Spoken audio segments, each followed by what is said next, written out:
Christmas had always been a stage in our family home, the kind of bright, crowded spectacle that sat on the calendar like an altar. Back then, we lived on the top floor of a two-family house my parents owned.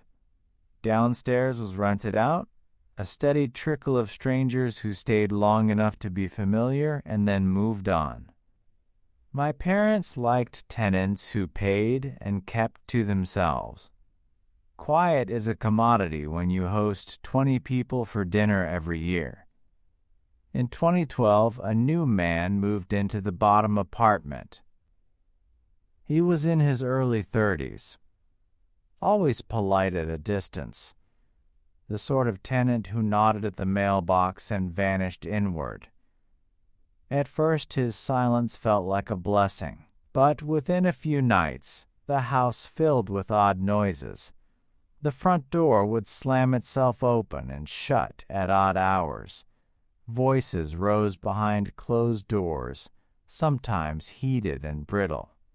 Once my father went downstairs to ask him to keep it down. The man offered a thin apology and a hollow smile. That was the start of my father's unease. He's a patient man, but patience has a limit. By then, the quiet tenant had stretched into a question mark in our lives. On Christmas Eve, the whole immediate family crammed into the dining room. The holiday table, stretched end to end, held every platter and every dish my grandmother taught us to make. 20 seats were filled with voices and clinking silverware, and the warmth of the night felt like religion. Uncle Cole, my mother's brother, smoked like it was a personal rite, stepping out into the cold several times. He left his flip phone on the table by mistake when he went out for one of his smokes. Phones ring, phones get retrieved. Dad called up to me. Run the phone out to Cole before he freezes his fingers off. I took the phone, running a hand along the banister and heading to the back door. There is a little hall between the front and back of our house, the front entrance, the door to the downstairs apartment, and then a corridor that leads to the backyard and its small shed. The back door stood slightly ajar, which I noticed just as I stepped toward it. At first I assumed Uncle Cole had slipped out through the back porch, but the yard was empty. The phone buzzed in my palm, impatient. As I rounded the shed, the screen's reflection caught movement through the cracked door. Someone was inside. A voice in me still argues that I should have stayed out of other people's rooms. Compulsions are stubborn. I called, "Cole," and a figure emerged from the shadow of the shed. He moved fast, almost too fast for the light, and for a moment I thought it was my uncle hurrying to answer his phone. Then the porch light washed over his face, and the world narrowed to a blink of recognition and a sliding, stomach-sick dread. It wasn't Cole. It was the downstairs tenant. He walked toward me as if he owned the yard, as if our property line extended into my chest and gave him right to step through. Up close he smelled of old cigarettes and something chemical, the kind of smell that clings to fabric. His eyes flicked over me with a flat, almost clinical attentiveness I didn't like. He walked with a confidence that read like threat.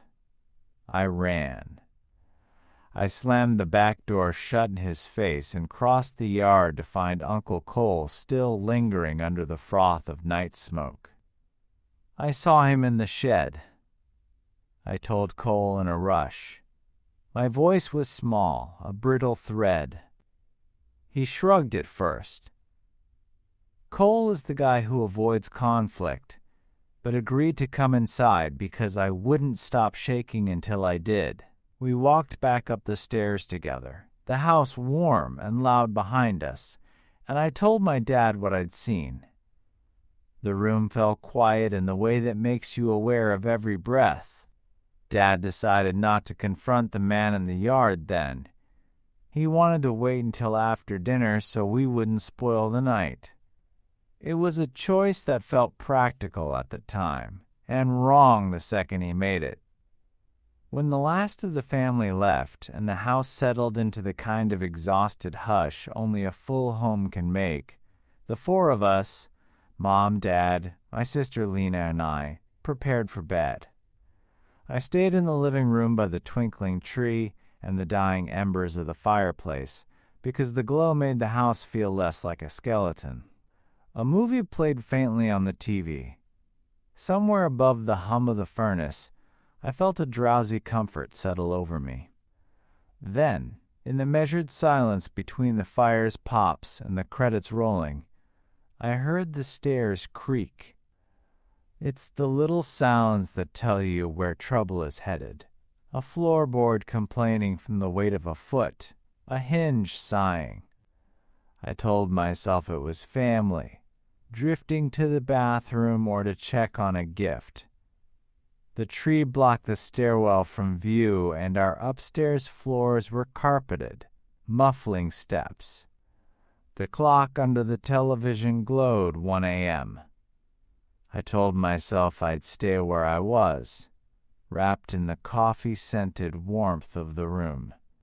The rustle came again, a soft, metallic tinkle, like an ornament nudged off a lower branch. The kind of sound that could be a false alarm, a cat, a clumsy limb. I turned just enough to see the tree's silhouette and the shadow that cupped the couch. In the dim, a figure leaned over me, a slow movement that stopped my chest cold. At first my mind tried to deliver me grace. Perhaps it was my father reaching down. I looked for features I knew well. Then the shape's face cleared in the TV's reflection and something animal inside me screamed. It wasn't Dad. The man bent toward me, lips close enough to my ear that I caught the wet, stale smell of his breath. Don't. I had time to think, but my body acted faster. I screamed, a sound so raw it splintered the night. The man lunged, hand moving instinctively to clamp over my mouth. For a second there was hot panic. Then the house erupted.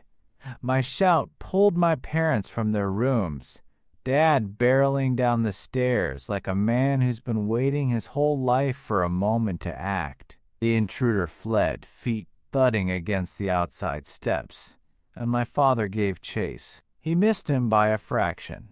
A dark blur hunched into a car that peeled away into the night, tires screaming. When the dawn came, when the police took statements and dusted for prints, the fact that my parents had photocopies of the tenant's ID kept from some prior small business transaction made the rest easy in an ugly legal way. We had his name, we had an address, we had what the law needed to start moving. But that night, with the man standing over me in the holiday glow, terror planted itself in the rooms and wouldn't leave. It lodged like a loose ornament in my chest, jangling every time the house settled. Dad's face the next morning looked old in a way I had never seen before. He drank coffee like it was a medicine, while the officers took statements and said comforting things about process and precaution. The tenant's name circulated between officials. It stuck to the air like the smell of rain on hot concrete. I learned later that same day that my parents used the ID copies to trace a long list of petty offenses, and that when they finally pushed the issue legally, the man's record contained little conveniences for a defense, a lack of references, small complaints, a past that shrugged like a bad shoulder. The police said they could follow up. The court said they could sue for trespass, actions folded into paperwork and then into determination. But paper has no power over the small, personal aftershocks. I replayed the moment with mechanical accuracy. His hand against my mouth, the pressure, the way the tree's twinkle lights smeared across his cheekbones when my eyes caught him in the TV glare. Lena slept with the light on for weeks. Mom began locking the upstairs door at night and checking it twice. My father hardly slept the next month. He installed a pair of new deadbolts and a motion light over the back steps that burned with an accusation toward the dark. The case moved faster than any of us expected. My parents filed for a civil suit. Breaking and entering, trespass, harassment. The man's defense was threadbare. He had a habit of small intrusions, the judge was told. The prosecution built the argument that he'd escalated, that a quiet tenant's boundary had tipped into criminality. In court, the man looked thinner than his ID photo, eyes small and flat. Our attorney made the angle simple. You cannot violate a family's home, not on a holiday, not in the midst of children and uncles and laughter. The jury saw the photographs, heard the recording of our frantic 911 calls, and felt the rawness of my testimony when I described the weight of his hand. We won. The verdict was a landslide in favor of my parents. The judge awarded damages, ordered the man to stay away, and provided a restraining order that felt like a paper wall between our lives and his. The house exhaled a little. The legal victory made the narrative tidy. You were violated. You sued. You won. But the victory didn't reach the corners of the rooms where the lights still trembled at night. It didn't unring the sudden scream or scrape the shadow off the back of my throat. People asked how I handled seeing him in court, whether I stared or crumpled, whether I felt righteous or hollow. The whole truth is smaller and more complicated. When I stood in the courtroom and saw the man's face, not the face of a cartoon villain, but a human with hands and a pulse, I felt a jar of emotions clink. Relief for the resolution, disgust for the breach, and a new, weary understanding of how fragile normalcy is. We left with a legal bind, but also with a new set of rules. Don't leave doors unlocked at night. Check the hinges. Keep lights on downstairs. We taught Lena how to call 911, how to find Dad in the dark.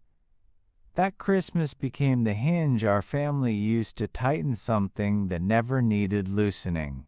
We stopped keeping the apartment door unlocked when guests arrived. We introduced ourselves to neighbors we had waved to for years but never known. We learned that safety sometimes looks like paperwork or a phone call or a lock, small pragmatic armor. At night, months later, I walked past the living room and paused where the couch caught the tree lights, expecting sometimes to see a lean shape reflected in the glass. It rarely came. Fear is a slow thing that forgets and returns on its own terms. For a long while, each creak in the stairs launched me into a quick, adult heart sprint. I would tell myself the sounds were pipes, the house settling, family moving. It helped, but only a little. Our win didn't give us back the exact tilt of that Christmas Eve. The suspended joy, the way the tree's lights blinked like a pulse in my chest. It did, however, put paper between us and him. Restraining orders, court dates, the formal language of being protected. We slept with the bolted comfort of rules, and at the very edges of night, a thin, guarded peace settled in. There are two kinds of aftermath, the bureaucratic and the interior. The first has forms and dates and signatures. The second lives in the way you arrange your home after you've been touched by someone else's malice. We rearranged. We lit. We changed passwords. Christmas lost some of its gloss, but it gained a new, fierce tenderness. We stopped assuming that the world outside our front door had our best interests at heart. Weeks after the verdict, my father received a certified notice. The man had filed an appeal and was contesting some of the claims.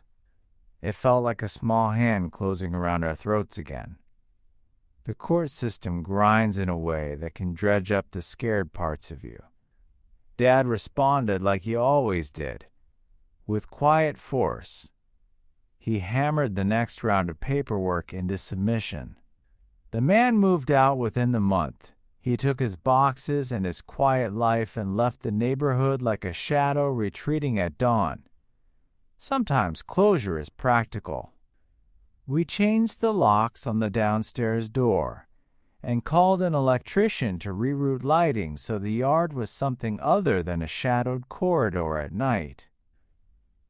We put motion sensor floodlights on timers. We bought a small camera for the yard and taught Lena where its feed was stored. We taught one another to check the back shed every few nights. Little rituals of vigilance stitched themselves into our days. And yet the memory refused to be sterilized. Months later, as the first snow whispered onto the roof, I sat alone by the tree and imagined how close that man had come. I imagined he had lingered in the dark just long enough to learn our rhythms. Who left the door open, who came home late, who nodded and retreated. I thought of how easily our lives fit into someone else's plan. Small actions that could be turned into ordnance for darker designs. It was a thought that made my hands go cold. One night in late January, I woke to the sound of a door gently opening downstairs. My heart leapt to my throat like it had years before. I walked to the window, peered into the guttering light, and watched a tenant shuffle across the porch. It was Mr. Garza, who'd rented the place after the man left, an elderly, soft-spoken man who loved crossword puzzles and quiet. I exhaled like a struck bell.